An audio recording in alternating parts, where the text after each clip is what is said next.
Hello everyone, welcome to my mini blog. आणि आता मी जात आहे मुंबईला भावाच्या बर्थडे निमित्त। हेच ती ट्रेन आहे ज्यांनी मी जाणार आहे, रोहा दिवा।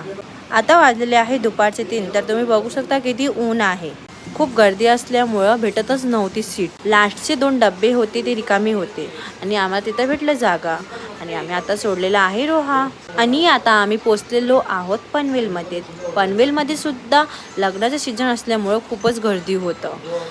माझं सासरवरून माहेरी जायला आम्हाला 4 तास लागतो। ऑलरेडी आम्ही 2 तासाचा प्रवास करून कंटाळलो होतो। तो उत्कट सारखं मला विचारतोय, मम्मा ट्रेन कधी येईल कधी येईल असं बोलता बोलता आणि फेऱ्या मारता मारता फायनली ट्रेन आली आणि आम्ही बसलो आणि आम्ही पोचलो सुद्धा अंधेरीला। अंधेरीवरून तिथून आम्हाला करायचं होतं ऑटो। तर कुठलीच ऑटोवाले काका यायला मागत नव्हते। एक काका भेटले, त्याने सांगितलं मी येतो पण एक्स्ट्रा चार्ज घ्या। आम्ही बोललो चालेल। तिथून घरी जाईपर्यंत आमची मोबाईलची बॅटरी झाली लो, तर आम्हाला पुढे व्हिडिओ शूट करता नाही आला। बाय।